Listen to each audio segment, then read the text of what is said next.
Okay, those two were turned.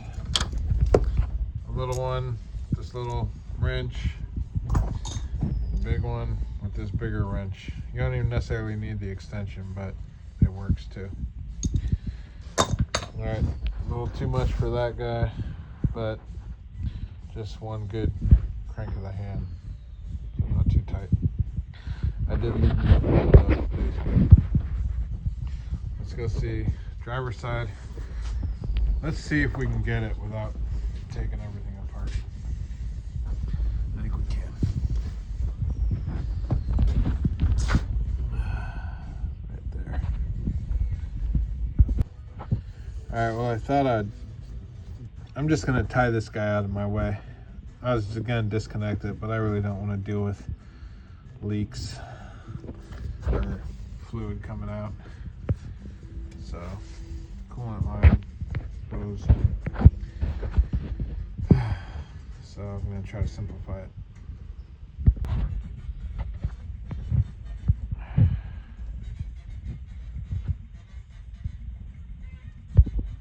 Trucker hitch everything. Great.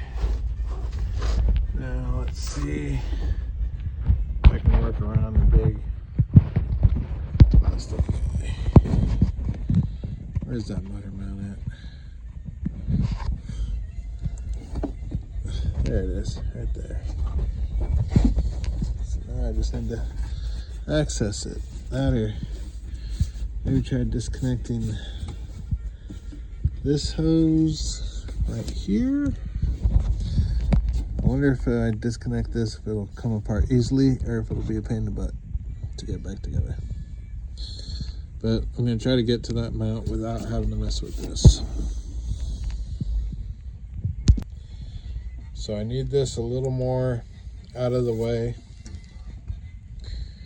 and the hose out of the way. So I'm going to lower the soft shackle and bring it down a little bit more. I got my phone propped up with a 1x board, so see how well that works.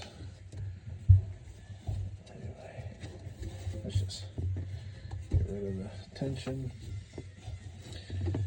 Bring this a little bit further down.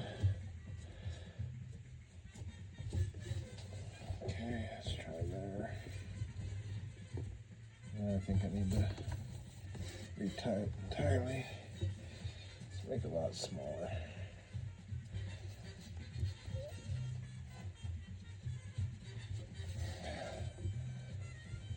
Closer for the work.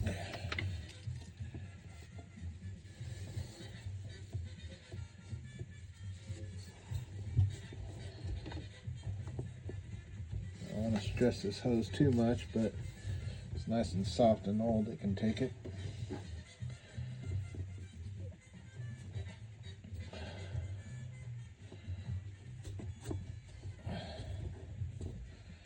Alright, let's see if that's better for room.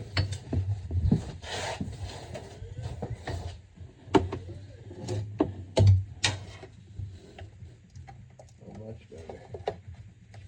So that I'm able to get to. That one's loose. See if I can get to it. This one here.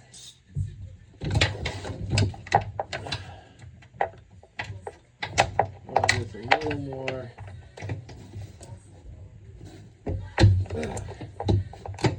Get to it.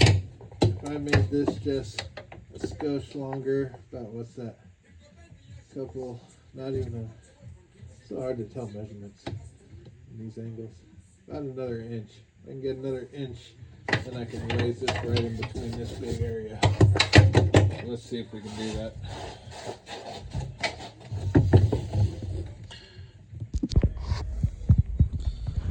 So what's probably a 6-inch,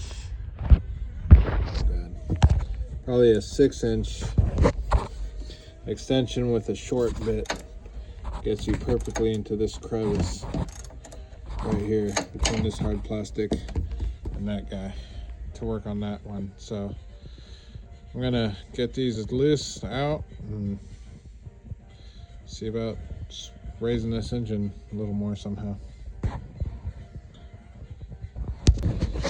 These tools have made life so much easier. I still start it with the hand. But man, you don't know how thankful my wrist is. Look at that. I could even probably do that wrench with this little guy here. But it takes two hands, or if I can get my finger on the extension to keep the resistance. Or just turn the extension on the bit like a screwdriver. Tip my finger, works really easily. Let's try to get this light on this thing.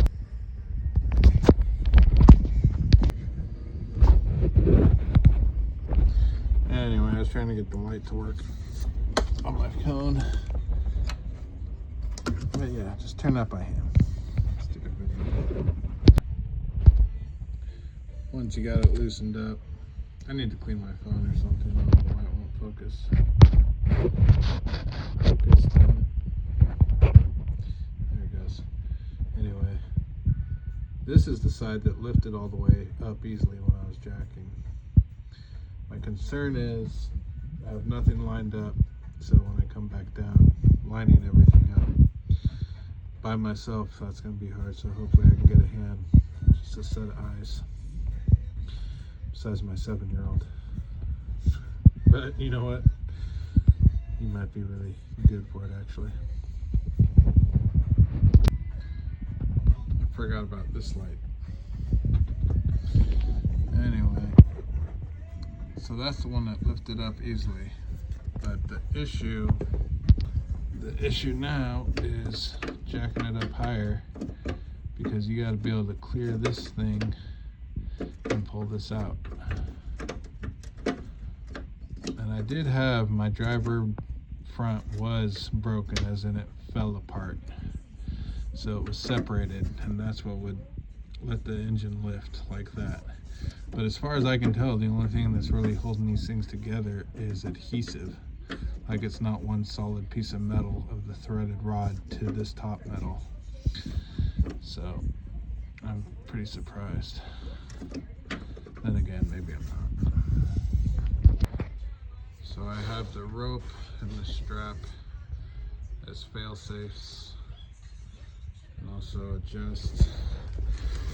And as of right now, I should be lifted on this guy, which is on the plywood.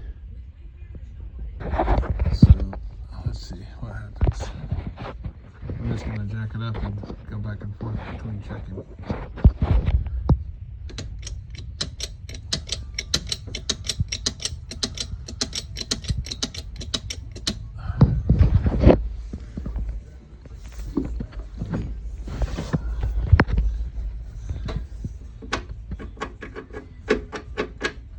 It'd be nice to see how much, oh, you know what? I can check that down here as well. Okay, so there it is. So it's still sticking out a good 3/16, maybe a strong quarter. So I just wish I can see the engine lifting. I just don't know how much it's lifting. Oh yeah, that's working, because now it's almost out. Basically, I'm getting flush with the metal. 3, 4. I think I might be able to pull that out.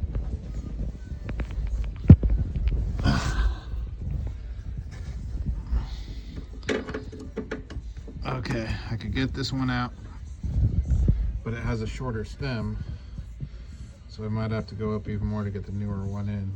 It'd be nice if I could articulate it in. It'd be nice if I could separate them and then put them in like that broken one. But yeah. I mean, probably don't even need to replace this because it seems like it's fine, but I'm already here, so hopefully. Other ones are just as good quality. Also got to make sure they actually fit. Yep. I have to go just a little more to fit the new ones in. Whoops, because it's longer. No.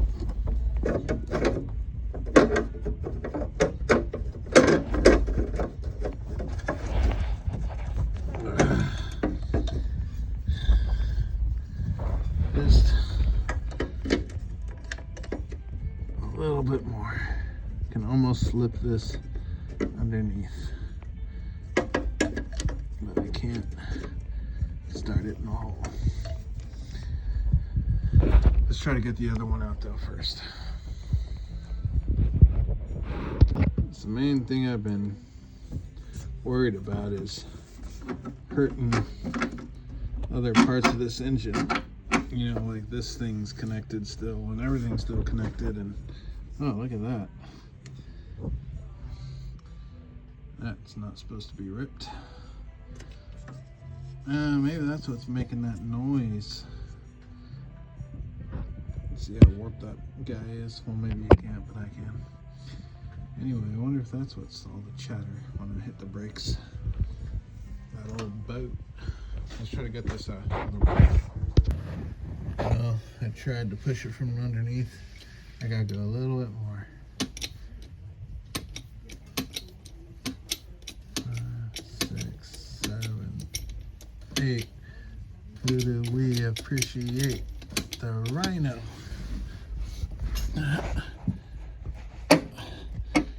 Alright, I should be able to work that out, but the question is, can we get the other one in? These guys are still there, hopefully. You gotta like sandwich the motor in between or whatever. And don't lose a new one, kid.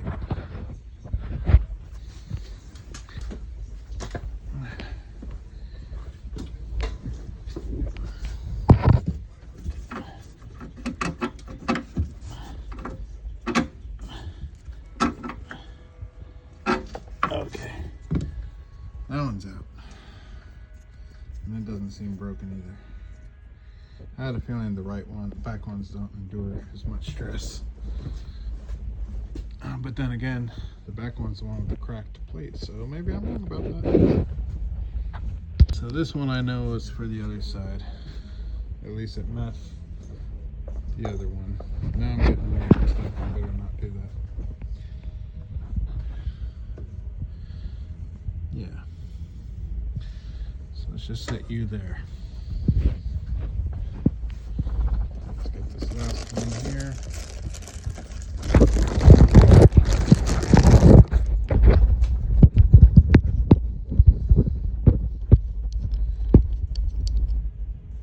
Three there, and there's one on the front one. So let's see if we can prop this bad boy in place. Let's see here. Let's see, they did some kind of glue on it or something.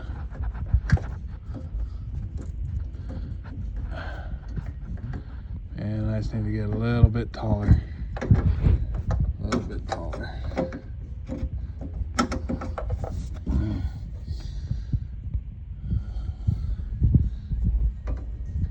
So make a mental note, if I were to do some riveting, it would all be around here. So, because here's the crack, I can feel it.